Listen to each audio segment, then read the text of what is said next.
নূরে মুজাসসাম হাবিবুল্লাহ হুজুর পাক সাল্লাল্লাহু আলাইহি ওয়াসাল্লাম তিনি ইরশাদ মুবারক করেন, যে ব্যক্তি এই রমাদান শরীফ মাসকে সম্মান করলো,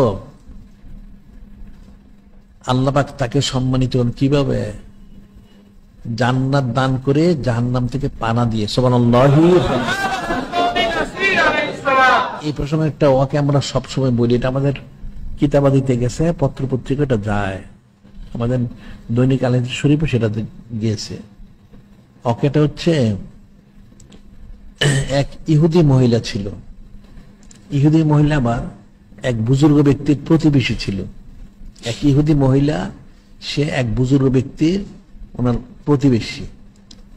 ইহুদি মহিলা যখন মারা গেল, মারা যাওয়ার কয়েকদিন পরে ওই বুজুর্গ ব্যক্তি স্বপ্নে দেখলেন ওই ইহুদি মহিলাকে সে জান্নাতে বিচরণ করতেছে।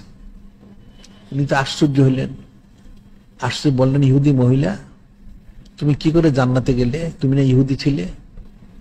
কারণ দিন ইসলাম আসার পরে সব তো বাতিল ঘোষণা করা হয়েছে। আল্লাহ পাক ঘোষণা করেছেন, হুয়াল্লাযী আরসালা রাসূলাহু বিল হুদা ওয়া দীনিল হক লিইয়ুযহিরাহু আলা-দ্দীনি কুল্লিহি কাফা বিল্লাহি শাহীদা মুহাম্মাদুর রাসূলুল্লাহ সাল্লাল্লাহু আলাইহি ওয়াসাল্লাম।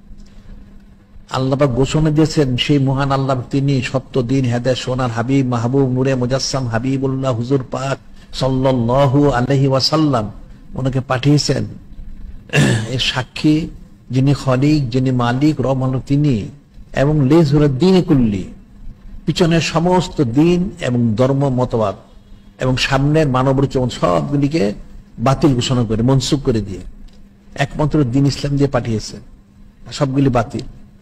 আর সম্মানিত রসুল সাল্লাল্লাহু আলাইহি ওয়াসাল্লাম হচ্ছেন নূরে মুজাসসাম হাবিবুল্লাহ হুজুর পাক সাল্লাল্লাহু আলাইহি ওয়াসাল্লাম। তিনি বললেন, তুমি তাহলে ইহুদি, তুমি কি করে জান্নাতে গেলে? তখন ইহুদি মহিলা বলল, এই বুজুর্গ ব্যক্তি, আসলে কথাটা সত্যই, দিন ইসলাম আসার পরে সমস্ত দিন এবং ধর্ম যা ছিল মতবাদ সব বাতিল হয়ে গেছে। সে কি করে বেহেশতে গেল?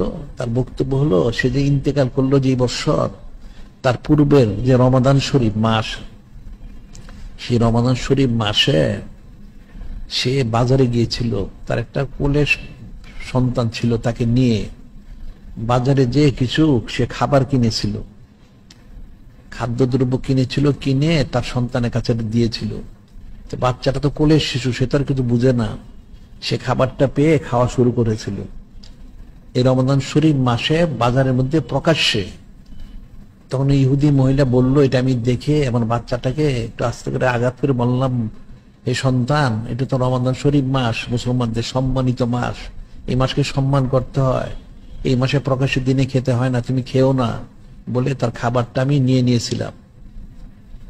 এই কথা বলে আমি এই রমাদান শরীফ মাসকে সম্মান করেছি। আমি আমার বাচ্চার শিশুর কাছে খাবারটা রেখেছিলাম, বাচ্চারা তো খাবার পেলেই খেতে চায়, সে খাবার শুরু করেছিল, আমি তখন তার থেকে একটা আস্তে করে আঘাত করে খাবারটা নিয়ে বললাম, হে বাচ্চা শিশু, তুমি তো জানো না এটা রমাদান শরীফ মাস, মুসলমানদের সম্মানিত মাস, এই মাসকে সম্মান করতে হয়, এই মাসে প্রকাশ্য কিছু খেতে হয় না, এটা বলে আমি খাবারটা নিয়ে নিয়েছিলাম। আমি এই যে রমাদান শরীফ মাসকে সম্মান করেছি, সম্মান করার কারণে যিনি খলিক, যিনি মালিক, যিনি রব মহান, তিনি আমাকে ঈমান দান করেছেন। সুবহানাল্লাহ। একদিকে ঈমান দান করেছেন, আরেকদিকে হচ্ছে আমাকে ইন্তেকালের পরে যার কারণে সরাসরি আমাকে জান্নাত নসিব করেছেন। সুবহানাল্লাহ। সেই জন্য আমি জান্নাতে গেছি। সেটি মান আকরামা শাহরাল্লাহ রমাদান আকরামাল্লাহু তাআলা বিল জান্নাহ ওয়া নাজ্জাহু মিনান নার। যে ব্যক্তি রমাদান মাসকে সম্মান করলো, যিনি খলিক, যিনি মালিক, যিনি রব হলো, তিনিও তাকে সম্মানিত করবেন জান্নাত দিয়ে, জাহান্নাম থেকে পানা দিয়ে। সুবহানাল্লাহ। সামনে রমাদান শরীফ মাস, এই জন্য রমাদান শরীফ মাসে প্রকাশ্যে এই যে হোটেল রেস্তোরাঁ যেগুলো সেগুলো কখনো খোলা রাখতে নেই। দিনের বেলাটা বাদ মাত্র আসরের পরে খুলুক ইফতারের জন্য, এটা সুবহ সাদেক পর্যন্ত খোলা রাখতে পারবে, কোনো অসুবিধা নেই। সুবহ সাদেকের পরে বন্ধ করতে হবে, আবার ইফতারের সময় খুলতে হবে, এটা মনে থাকবে। এখন যেহেতু আমাদের এখানে খেলাফত জারি নেই, হ্যাঁ, যদি খেলাফত জারি থাকতো তাহলে মুসাফিরদের জন্য কিছু নির্দিষ্ট স্থানে নির্দিষ্ট কিছু হোটেল রেস্তোরাঁ খোলা রাখার অনুমতি থাকতো। আমভাবে খোলা রাখার কোনো অনুমতি নাই। এটা আমভাবে হচ্ছে সুপারসাইড বন্ধ করতে হবে, ঠিক হয়তো আসরের পরে খুলুক সে ইফতারের জন্য, তাহলে সেটা মানুষ ইফতার করবে, সেটা শরীয়ত সম্মত।